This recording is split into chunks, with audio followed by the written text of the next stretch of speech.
She boarded the plane with grace and silence, but when the flight attendant kicked her suitcase in front of everyone, no one imagined the woman they humiliated was the CEO who owned the skies they flew in. In a world where stories speak louder than words, this is Black Inside USA. Real emotions, real people, real change. It was a bright Monday morning over New York when Dr. Naomi Carter, a 38-year-old black woman in a striking red suit, arrived quietly at the JFK airport. She wasn't just another passenger.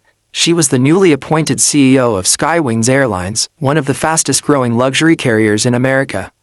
But this morning, she wasn't flying as an executive. She was flying undercover, part of her personal mission to understand how her staff treated customers. Her assistant had booked the ticket under a random name, Ms. N. Lewis, and she carried nothing that revealed her true identity, just a slim black suitcase, a laptop, and a calm smile that carried both power and peace. Naomi believed that real leadership wasn't about sitting in an office giving orders, it was about seeing the truth, even if that truth was uncomfortable. As she stepped into the first-class cabin, passengers turned. Her presence demanded attention, confident yet kind, elegant yet humble. She smiled politely at a flight attendant who was arranging drinks on the counter, a tall blonde woman named Rebecca. "Good morning," Naomi said gently. Rebecca gave her a quick nod, barely looking up. "Ma'am, this section is for first-class passengers only." Naomi paused, still smiling. "I know, my seat is 2A. Rebecca blinked, almost startled, then frowned slightly. "Oh, well, are you sure? Maybe you're supposed to be in economy." The words hung in the air, sharp, cutting. Several nearby passengers looked up from their phones. Naomi's smile didn't fade. "I'm quite sure," she replied softly, handing over her boarding pass. Rebecca scanned it. Her face stiffened, realizing she'd made a mistake. "Fine, seat 2A is on the left."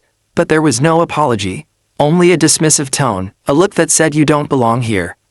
Naomi calmly took her seat, opened her tablet, and began reviewing a confidential file titled, Employee Conduct and Passenger Relations. She had no idea that within the next 30 minutes, the same flight attendant would turn this quiet flight into a scene that the entire internet would soon be talking about.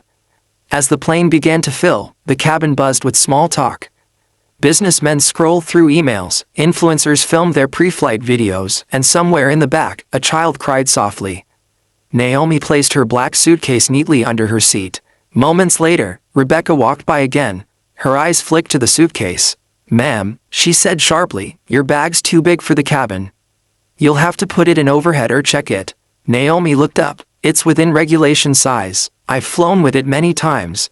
But Rebecca was already bending down, grabbing the handle. "Ma'am, we have rules." Before Naomi could react, Rebecca yanked the suitcase out, hard, and in the process, it flipped open. Clothes, papers, and documents spilled onto the aisle. The sound was sharp, like a slap to the quiet air. Passengers gasped. Someone pulled out their phone. Naomi froze for a second, her private papers, her personal items, all scattered across the cabin floor. Rebecca didn't stop there. "You people always think the rules don't apply to you," she muttered under her breath. It was loud enough for the man in seat 2B to hear. He looked shocked. Naomi's lips trembled slightly, not with fear, but with restrained dignity. She slowly bent down, picking up a folder marked, Skywings Board Meeting, Confidential. Rebecca's eyes widened. "What's that?" she demanded, reaching for it. "Please don't touch my belongings," Naomi said, her tone firm but calm. "Ma'am, I'm responsible for this cabin." Before she could finish, Naomi straightened up and looked her in the eye. "And I am responsible for this airline." Rebecca laughed, a small, dismissive scoff. "Oh, sure you are." The tension was electric. Passengers whispered, cameras recorded. A flight attendant from economy peeked in, alarmed. "Rebecca, what's going on?" "She's causing a disturbance," Rebecca said, pointing at Naomi. "We might need security." Naomi's heart pounded, not from anger, but from disbelief. She had seen discrimination in boardrooms, but never expected to face it inside her own aircraft. Within minutes, 2 airport police officers entered the cabin. "Ma'am," one of them said, "we need you to stay calm." "What seems to be the issue?" Rebecca jumped in first. "She's refusing to follow flight regulations," and she got aggressive. Naomi stood silent, her hands folded. The officers turned to her. "Is that true, ma'am?" Naomi slowly shook her head. "No, officer, I'm simply sitting in my assigned seat." The older officer frowned. Can we see your ID? Naomi opened her purse, calmly handing over her business card. Drive. Naomi Carter, Chief Executive Officer, Skywings Airlines. The younger officer blinked. Wait, you're... Before he could finish, Rebecca leaned forward, scoffing. That's ridiculous. Anyone can print a fake card. The older officer's radio buzzed. He stepped aside, answering. Yes, sir, what? Confirmed. Copy that. He turned back, face pale. Ma'am, I apologize. The control tower just confirmed your identity.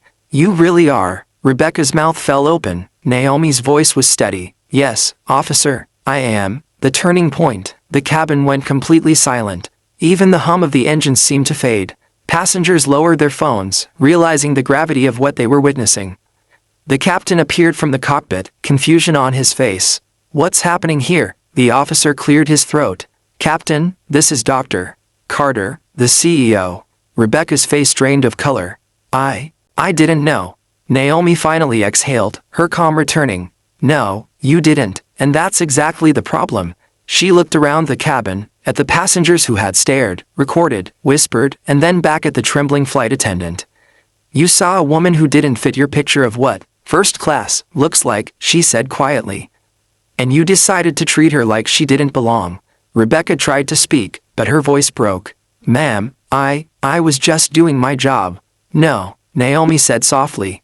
You were doing your judgment. Her voice wasn't loud, but it carried a power that made every heart in that cabin stop for a beat. The call from headquarters. The captain excused himself and called ground control. Within minutes, a call came from the airline's headquarters. Effective immediately, said the voice over the speaker. Flight attendant Rebecca Miller is relieved of duty pending investigation. Gasps filled the cabin. Rebecca's eyes filled with tears. Please, drive, Carter. I didn't mean. Naomi's expression softened. Rebecca, I don't hate you. I just hope this moment teaches you something no training manual ever will. She bent down, quietly repacking her suitcase, each piece of paper, each blouse, each item handled with grace. The officers stepped back respectfully, unsure whether to speak or simply watch in awe. The captain approached. Dr. Carter, on behalf of the crew, I deeply apologize. Would you like to delay the flight? Naomi shook her head. No, we fly on schedule, but I'll be talking to every crew member personally when we land. The whisper through the cabin. As Naomi sat back down, the cabin erupted in whispers. Did you hear that? She's the CEO. She handled that so calmly. Man, I feel sorry for that flight attendant. A young man across the aisle leaned over. Ma'am, I just want to say, that was incredible. You didn't lose your cool even once. Naomi smiled faintly. Sometimes silence is louder than shouting. He nodded, inspired. As the plane finally took off, Naomi looked out the window. The city grew smaller below her, but her thoughts grew larger. This is why I do what I do, she thought. Because respect should never depend on appearance. Hours passed. The cabin lights dimmed. Most passengers slept. Naomi couldn't. She opened her journal and began writing. Today, I learned that even at 30,000 feet above the ground, prejudice can still rise higher than clouds. But I also learned that power means nothing if it's not used to bring dignity to others. She closed the book, whispering a silent prayer for Rebecca, not of revenge, but of growth. Then, she reached for her tablet and typed an email to the airline's HR department. We need to redesign our staff training program. Focus, empathy, diversity, and human dignity. She pressed send. Outside her window, the stars shimmered like 1,000 tiny reminders that light always finds a way, even in the darkest skies. The sun was beginning to rise as Flight 612 began its descent into Los Angeles. The passengers were quiet, not because they were tired, but because they had witnessed something unforgettable. The woman in red, who had been humiliated, had carried herself with such grace that even those who recorded her secretly deleted their videos. Naomi could feel their eyes on her, not out of judgment anymore, but respect. As the plane touched down, the captain's voice came over the intercom. Ladies and gentlemen, this is your captain speaking. We'd like to thank you for flying Skywings Airlines. Before we disembark, I'd personally like to apologize to Dr. Naomi Carter, our CEO, for what occurred during boarding. It's a reminder to all of us, kindness should fly higher than ego. The passengers clapped softly. Naomi closed her eyes, breathing deeply. She didn't want a spectacle. She wanted understanding. When the doors opened, ground staff stood waiting, unsure what to say, or even how to look her in the eye. Rebecca, the flight attendant, was there too. Her uniform looked immaculate as always, but her eyes were red from crying. She stepped forward hesitantly. "Dr. Carter, I know nothing I say can change what I did. But I want you to know, I'm truly sorry." Naomi looked at her for a long moment. She could see the fear, the regret, and the shame tangled together in Rebecca's trembling expression. "Rebecca," she said softly, "when people make mistakes, they reveal who they are. But how they change afterward reveals who they can become." Rebecca's eyes welled up again. I thought I was protecting the airline's image. I didn't realize I was destroying it instead." Naomi nodded slowly. "Next time, protected by protecting people's dignity first." Rebecca whispered, "Will I ever get another chance?" Naomi paused, her gaze steady. "That depends on how you use this one." She walked away quietly, leaving Rebecca standing there, not fired but changed. Later that afternoon, Naomi sat in a glass-walled boardroom at Skywing's headquarters. Executives filled the long table, their faces tense. The video of the incident had already leaked online, millions of views, thousands of comments, and a storm of opinions. A PR director spoke nervously. "Dr. Carter, this could ruin our image. The public thinks we're discriminatory. We might lose sponsors." Naomi looked around the table. "No," she said calmly. "This won't ruin us, it will redefine us. Because this is not just about one flight attendant. It's about every unseen moment where bias and assumption take the pilot's seat." The room fell silent. She stood up, her red suit glowing under the boardroom lights. "I didn't create this company to chase perfection," she continued. "I built it to chase purpose. And that purpose is humanity at 30,000 feet. Her words cut through the corporate tension like sunlight through storm clouds. One of the directors spoke up quietly. "What do you suggest we do, ma'am?" Naomi took a deep breath. "We start a new initiative, Project Humanity. Every employee, from pilot to porter, must undergo emotional intelligence and empathy training. Not as punishment, but as evolution." There was murmuring around the table. But then the captain from Flight 612, who had joined via video call, said firmly, "She's right. We all saw what grace looks like yesterday. It's time we learn from it." The executives nodded, one by one. That evening, as Naomi sat alone in her office, she looked at an old photograph framed on her desk. It showed a younger version of herself, 24 years old, wearing a thrifted suit, standing outside the same airline's headquarters where she once worked as a trainee. She remembered that day vividly, how a manager had told her, "You'll never make it far here, Naomi. You don't look like leadership." Those words had burned her for years, but she had turned that fire into fuel. Now, she was leading the very company that once doubted her. Her phone buzzed. It was a message from her mother. "Proud of you, baby. You fought hate with dignity. That's how real queens win." Naomi smiled through tears. She whispered to herself, "Mama, I just did what you taught me. Stand tall even when they try to make you kneel." 5. The interview that broke the internet. The next morning, Naomi appeared on a live interview with a major news network. The host, a well-known journalist, introduced her. Dr. Naomi Carter, the woman who stayed calm when the world would have understood her anger.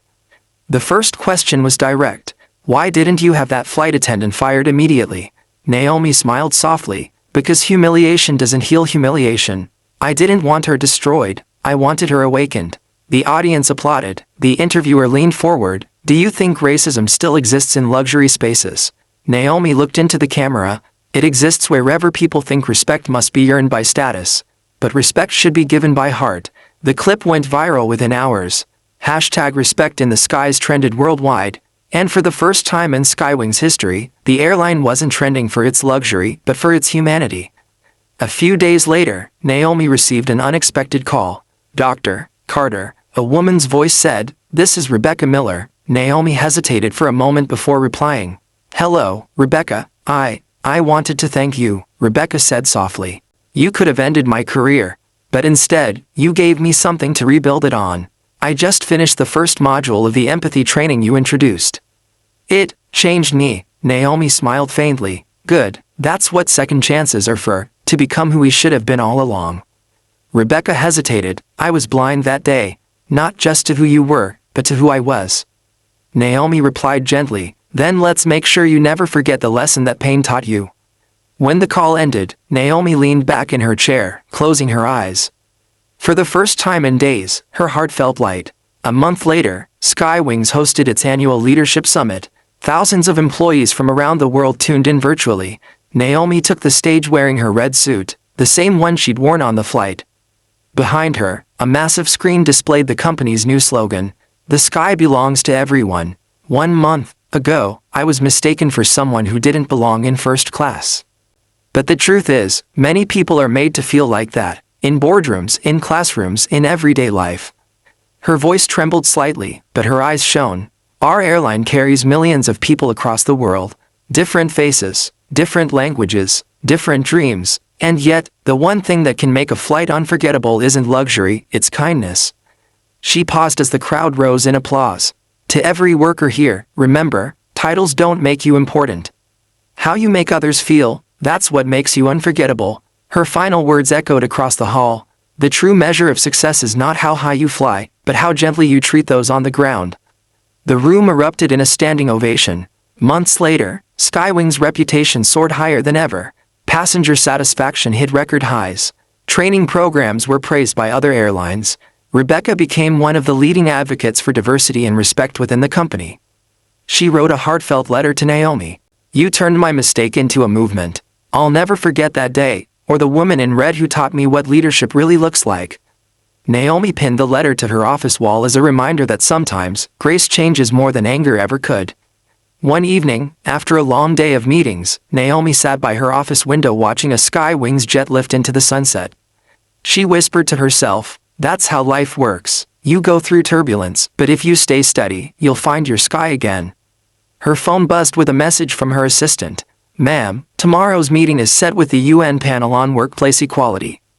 "Congratulations," Naomi smiled. "Let's keep flying higher," she whispered. Years later, people would still talk about the Flight 612 incident. Not as a scandal, but as the moment that changed corporate culture forever. Dr. Naomi Carter became a symbol of dignity and emotional intelligence. Schools studied her leadership, airlines quoted her speeches, but Naomi never saw herself as a hero. She always said, "I wasn't teaching them a lesson. I was reminding them of one, that respect should never need a title. Respect has no color, kindness has no class. Power means nothing unless it uplifts others." Channel subscribe reminder for your video ending. If this story touched your heart, don't forget to like, share, and subscribe to Black Inside USA, where every story reminds us that humanity is stronger than hate, and love always wins in the end. Thanks for watching Black Inside USA. Don't forget to like, share, and subscribe, because every story deserves to be heard.